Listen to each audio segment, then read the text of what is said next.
Assalamualaikum warahmatullahi wabarakatuh. Jumpa lagi bersama kami di Bimbel Al-Hafiz Consulting.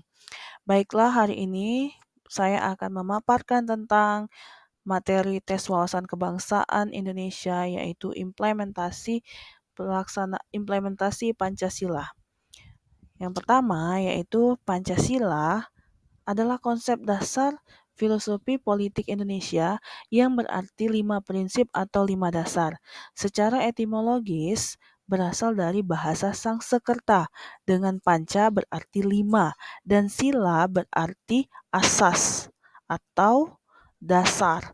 Jadi Pancasila berarti dasar yang memiliki 5 sendi atau 5 prinsip dasar.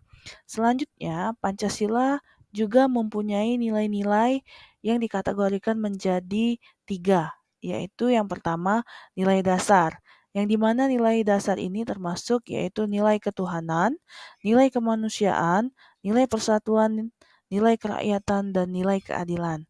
Yang kedua yaitu nilai instrumental, yang dimana pelaksanaan dari nilai dasar Pancasila yang terkandung dalam Undang-Undang Dasar 1945. Yang ketiga yaitu nilai praksis, yang dimana nilai praksis ini adalah penjabaran lebih lanjut dari nilai instrumental dalam kehidupan yang lebih nyata atau pelaksanaan nyata dari nilai-nilai Pancasila dalam kehidupan sehari-hari. Selanjutnya, Pancasila yang diartikan menurut pendapat Profesor Dr. Negoro yaitu dikelompokkan menjadi 3 kategori. Yang pertama nilai material, yang dimana segala sesuatu yang berguna bagi unsur manusia seperti sumber daya alam, pangan, air, dan bahan lainnya yang diperlukan untuk memenuhi kebutuhan fisik. Yang kedua yaitu nilai vital, yang dimana segala sesuatu yang berguna bagi manusia untuk mengadakan kegiatan dan aktivitas, misalnya teknologi, infrastruktur, dan sarana penunjang kehidupan. Yang ketiga yaitu kerohanian, yang dimana segala sesuatu yang berguna bagi rohani manusia seperti kebenaran, keindahan, kebaikan, dan nilai-nilai religius.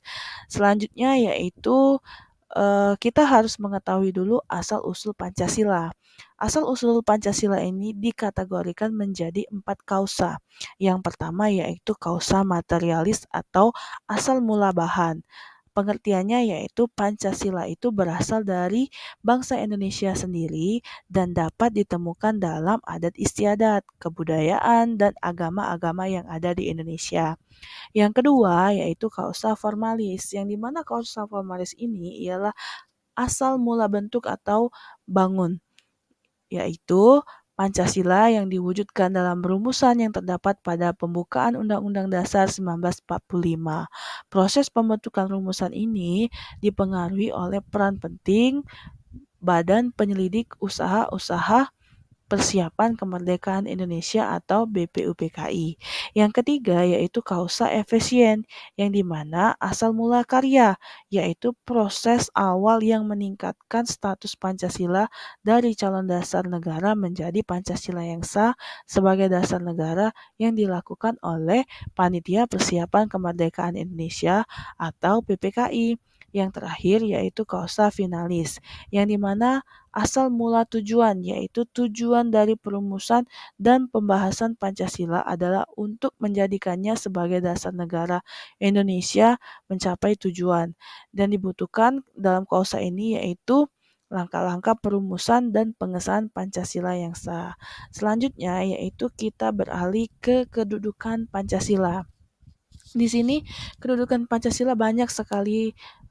Yang pertama yaitu Pancasila sebagai dasar negara, sering disebut juga sebagai falsafah negara, yang berarti bahwa Pancasila digunakan sebagai landasan dalam mengatur pemerintahan negara dan penyelenggaraan negara. Kedudukan Pancasila sebagai dasar negara merupakan sumber tertinggi dalam hierarki hukum yang mengatur dan mengikat kehidupan negara dan masyarakat.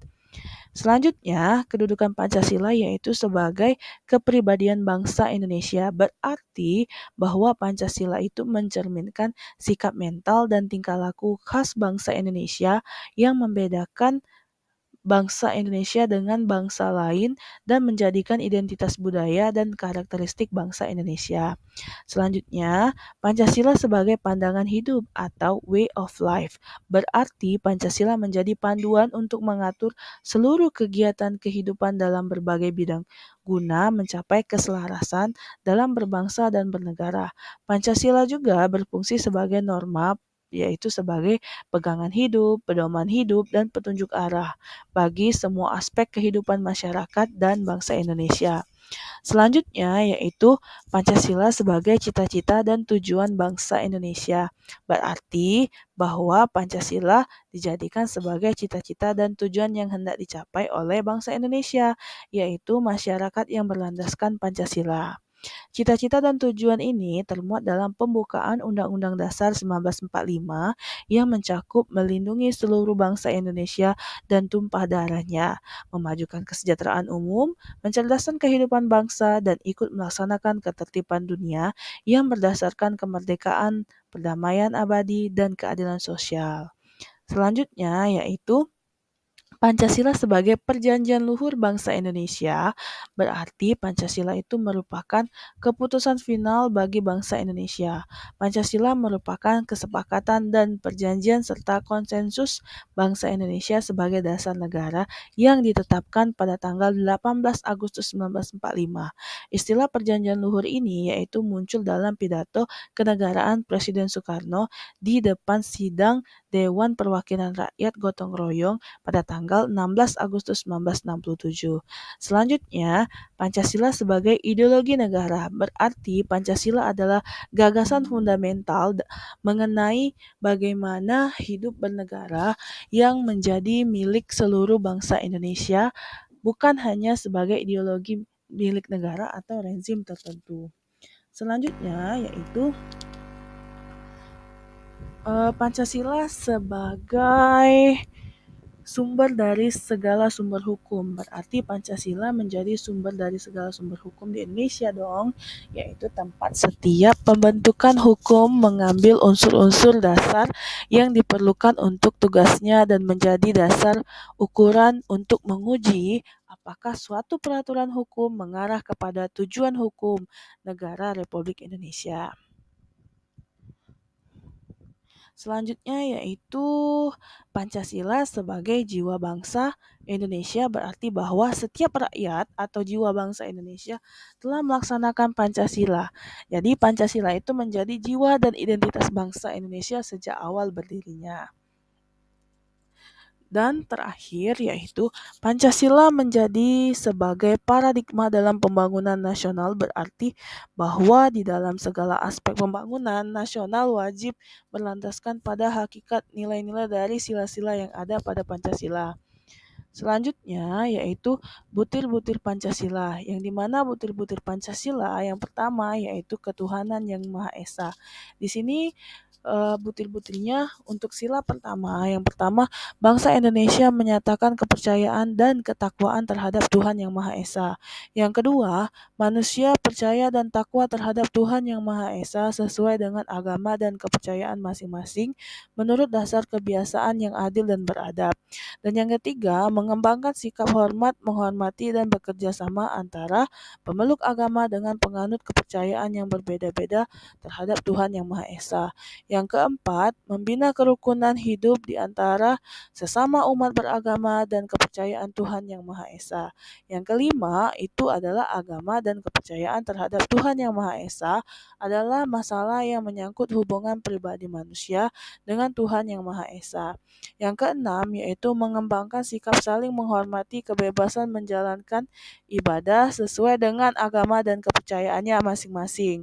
Yang ketujuh, yaitu memaksakan suatu agama dan kepercayaan terhadap Tuhan yang Maha Esa kepada orang lain. Sila kedua yaitu tentang kemanusiaan yang adil dan beradab, yang dimana butir-butirnya yaitu satu, mengakui dan memperlakukan manusia sesuai dengan harkat dan martabatnya sebagai makhluk Tuhan yang Maha Esa. Kedua, mengakui persamaan derajat, persamaan hak, dan kewajiban asasi setiap manusia tanpa membeda-bedakan suku, keturunan agama, kepercayaan, jenis kelamin, kedudukan sosial, warna kulit, dan sebagainya. Dan yang ketiga, mengembangkan sikap saling mencintai sesama manusia. Keempat, yaitu sikap saling tenggang rasa dan tepa selera. Yang kelima, mengembangkan sikap tidak semena-mena terhadap orang lain. Keenam, menjunjung tinggi nilai-nilai kemanusiaan. Ketujuh, yaitu gemar melakukan kegiatan kemanusiaan. Delapan, berani membela kebenaran dan keadilan. Sembilan, yaitu bangsa Indonesia merasa dirinya sebagai bagian dari seluruh umat manusia. Dan ke-10 yaitu mengembangkan sikap hormat dan menghormati dan bekerja sama dengan bangsa lain. Selanjutnya yaitu sila ketiga, yaitu Persatuan Indonesia, yang dimana butir-butirnya yang pertama, mampu menempatkan persatuan, kesatuan, serta kepentingan dan keselamatan bangsa dan negara sebagai kepentingan bersama di atas kepentingan pribadi dan golongan. Yang kedua yaitu sanggup dan rela berkorban untuk kepentingan negara dan bangsa apabila diperlukan. Ketiga, mengembangkan rasa cinta kepada tanah air dan bangsa. Keempat, yaitu mengembangkan rasa kebanggaan dan kebangsaan dan bertanah air Indonesia. Kelima, memelihara ketertiban dunia yang berdasarkan kemerdekaan, perdamaian abadi, dan keadilan sosial. Yang keenam, yaitu mengembangkan persatuan Indonesia atas dasar Bhinneka Tunggal Ika. Selanjutnya yang terakhir, yaitu yang ketujuh, memajukan pergaulan demi persatuan dan kesatuan bangsa. Yaitu, selanjutnya sila keempat, yaitu kerakyatan yang dipimpin oleh hikmat kebijaksanaan dalam permusyawaratan perwakilan, memiliki 10 butir diantaranya sebagai warga negara dan warga negara masyarakat. Setiap manusia Indonesia mempunyai kedudukan dan kewajiban yang sama. Yang kedua, tidak boleh memaksakan kehendak kepada orang lain. Ketiga, yaitu mengutamakan musyawarah dalam mengambil keputusan untuk kepentingan bersama. Keempat, yaitu musyawarah untuk mencapai mufakat diliputi oleh semangat kekeluargaan. Yang kelima, yaitu menghormati dan menjunjung tinggi setiap keputusan yang dicapai sebagai hasil musyawarah. Keenam, dengan itikad baik dan rasa tanggung jawab menerima dan melaksanakan hasil keputusan musyawarah. Tujuh, yaitu di dalam musyawarah diutamakan kepentingan bersama di atas kepentingan pribadi dan golongan. 8. Musyawarah dilakukan dengan akal sehat dan sesuai dengan hati nurani yang luhur. 9. Keputusan diambil harus dapat dipertanggungjawabkan secara moral kepada Tuhan Yang Maha Esa, yaitu menjunjung tinggi harkat dan martabat manusia, nilai-nilai kebenaran dan keadilan, mengutamakan persatuan dan kesatuan demi kepentingan bersama. 10. Yaitu memberikan kepercayaan kepada wakil-wakil yang dipercayai untuk melaksanakan ke permusyawaratan. Selanjutnya yaitu yang terakhir, keadilan sosial bagi seluruh rakyat Indonesia, yaitu yang pertama butir-butirnya. 1. Mengembangkan perbuatan yang luhur mencerminkan sikap dan suasana kekeluargaan dan kegotong royongan. Yang kelima yaitu mengembangkan sikap adil dan terhadap sesama. Ketiga yaitu menjaga keseimbangan antara hak dan kewajiban. Keempat yaitu menghormati hak orang lain. Kelima yaitu suka memberi pertolongan kepada orang lain agar dapat berdiri sendiri. Keenam, tidak menggunakan hak milik untuk usaha yang bersifat pemerasan terhadap orang lain. Selanjutnya yang ketujuh yaitu tidak menggunakan hak milik untuk hal-hal yang bersifat pemborosan dan gaya hidup mewah. 8. Tidak menggunakan hak milik untuk bertentangan dengan atau merugikan kepentingan umum. Yang kesembilan yaitu suka bekerja keras. Dan 10. Suka menghargai hasil karya orang lain yang bermanfaat bagi kemajuan dan kesejahteraan bersama. 11. Yaitu suka melakukan kegiatan dalam rangka mewujudkan kemajuan yang merata dan berkeadilan sosial.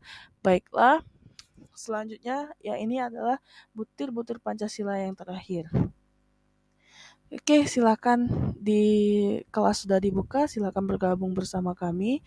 Ini adalah alamat dan nomor telepon kantor dan saya ucapkan terima kasih. Wassalamualaikum warahmatullahi wabarakatuh.